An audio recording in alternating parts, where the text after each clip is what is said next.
Welcome to the Deep Dive. Today we're taking a look at something, well, truly transformative. The rapidly expanding role of robots in education globally, right here in 2025. It really is moving fast. Yeah, we've got this fascinating podcast episode as our core material, and our mission today is really to extract the essential insights. How is robotics becoming, a fundamental part of learning? From the very beginning, too. Exactly, from elementary schools all the way up to universities. We want to go beyond just like stating facts and really dig into the specifics. Why are these developments so significant? So let's trace that journey, starting right at the beginning, those first steps in elementary school. That's a great way to frame it. It really is a connected evolution. And what's immediately striking when you look at the current landscape is just how early this engagement with robotics is actually starting. It really grabbed my attention, too. I mean, robotics education reaching kids at such a, surprisingly young age. Absolutely. Take Midland ISD in Texas.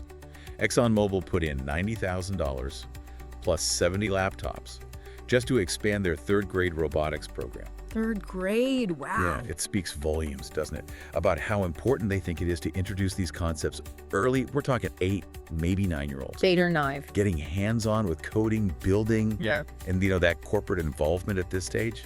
It suggests they're thinking long-term, like future talent pipelines. 8 or 9 years old. It makes you wonder, what kind of foundational skills are they really picking up? It can't just be about the nuts and bolts of building, can it? Oh, not at all. I mean, yes, the technical side is there, coding, construction, but the source material really emphasizes developing these crucial collaborative abilities, learning to work together. Right, teamwork. And resilience, too. When the robot doesn't work, which happens a lot, I bet. these kids learn to troubleshoot, try again. And, of course, it's just a fantastic spark for creativity and problem solving. It's fascinating how these technical activities naturally build those essential soft skills. That makes complete sense. It's almost like the robot is just the tool, right? Facilitating these broader skills. Exactly. And from those early building blocks, we then see this progression moving into high school. Precisely. And the involvement really ramps up there. Yeah. High school students are getting significantly more involved. The examples, Wheaton High School in Maryland, the Riverside RoboTigers in Milwaukee, Yeah. they really bring it to life. So what are they doing at Wheaton? Well, the focus is on students designing, programming, and crucially troubleshooting robots that have real-world applications. It's very project-based, Okay. which is incredibly valuable, right? Yeah. But it mirrors the kind of challenges and teamwork they'll face later on. So they're not just following instructions, they're deep in the whole problem-solving process. That's it. And then you've got the Riverside RoboTigers and their robot, Hurricane Nessie. They're prepping for national competitions. Hurricane Nessie, I like it. Yeah. But what stands out there is the sheer dedication, the teamwork needed to compete at that level. It's not just technical skill, though they gain tons of that. Right. It builds this strong sense of community, boosts their confidence. It's really about more than just the competition itself. It's the journey, the personal growth. That makes sense. That passion, those skills they build in competitions, you see that carrying through. Absolutely. It gets nurtured and amplified at the university level. We see that with... Which leads us perfectly to higher education, yeah. The source material pointed out some really substantial investments happening there. Very substantial. Yeah. And what's notable isn't just the amount of money, but the vision behind it. Bill Gurley's $5 million donation to UT Austin. University of Texas. Yeah, to launch a specific robotics honors program. That's a significant commitment. It's aimed at really elevating UT's standing in the field. $5 million. Yeah. That's definitely going to have a ripple effect. What kind of impact are they expecting? Well, it's designed to create a truly cutting-edge environment. The money goes towards advanced robotics labs, getting students access to, state-of-the-art equipment, and crucially, more mentorship opportunities from leading experts. Plus, the program deliberately exposes students to real-world AI challenges. So it's grounded in practical application. Exactly. And what's also interesting is the explicit link to industries like healthcare, rehabilitation, robotics. It suggests a clear pathway from studying this stuff to actually having an impact. So yeah, not just theory. It's directly linked to future innovation, real-world solutions. Right. And a major driver, it seems, across all these levels, the enthusiasm, the skill development seems to be these robotics competitions. Oh, absolutely. Think of the first robotics competitions. They're like a global stage. First, yeah, I've heard of those. Right. The source mentioned the 10th annual event at Dow High School, the San Diego Regional. Just examples of how big these are. Students are involved in everything: brainstorming, design, building, coding, all of it. And then the strategy, the actual intense competition. It sounds incredibly immersive, a real test of everything they've learned. It really is. And the results for the students, pretty remarkable. The source highlights how many go on to study robotics or related fields in college. Makes sense. Some even start their own companies. Others end up at places like NASA, Google. These competitions are like a powerful catalyst. That's inspiring, seeing those opportunities created, shaping future paths.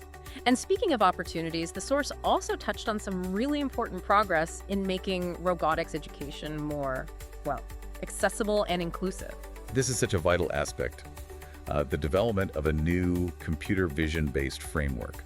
This is designed specifically to help visually impaired students learn robotics and coding. Computer vision, how does that work in this context? Well, essentially, it allows computers to see and interpret visual information.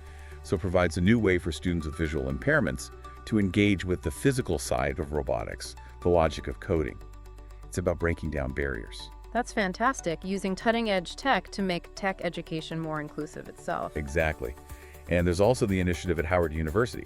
Over 500 students from underserved communities in the D.C., Maryland, Virginia area. The DMV, right. Yeah, they've been introduced to robotics and AI, providing access to tools, resources, mentors. These programs are crucial for fostering equity and diversity in tech. But raises a key point, How do we make sure these aren't just isolated initiatives? How do they become widespread, sustainable? That's a critical question as this whole field keeps growing so fast. Okay, Step back for a second. Look at the bigger picture, the economics. The source had some really striking figures about the global market for educational robots. Oh, definitely. The market was valued at, $1.38 billion in 2023? Okay, decent size. But the projection, it's set to hit $7.77 billion by 2032. Wow, that's exponential growth. It signals this massive global recognition of the value here. Huge numbers. So what's fueling that? What are the key factors driving this expansion? The source points to a few things. One is the demand for more personalized learning.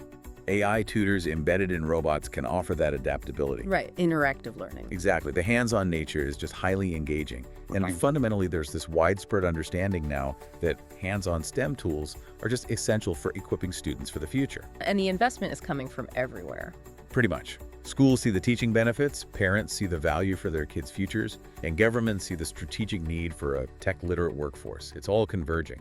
So it's this convergence of educational needs, tech capabilities, and economic foresight, but it's not just about creating a legion of robot builders, is it? No, exactly. The source really emphasizes that the overarching goal is broader. It's about cultivating skills that transfer adaptability, in a world changing so fast. Curiosity, yeah, about how things work. Yeah. And developing robust problem-solving abilities. These are crucial takeaways, whatever career path a student eventually takes. Okay, so to kind of wrap this up, bring it all together, what's the most significant insight we can pull from this deep dive? I think the core insight is that robotics in education, it's not some niche experiment anymore, not a distant future thing. It's very real right now, and it's expanding rapidly at all levels. Isn't reality? Yeah. We're seeing serious investment, innovative programs for diverse learners, and this clear consensus that engaging with robotics is vital preparation. It's about providing that foundational understanding of technology, cultivating those crucial skills for a world just increasingly shaped by it. Right, so less about simply building the machines, more about building the capacity, the mindset for future innovation and problem solving. Exactly. And like we said, not just for future engineers, but equipping all learners with that technological fluency, the critical thinking they'll need. Precisely.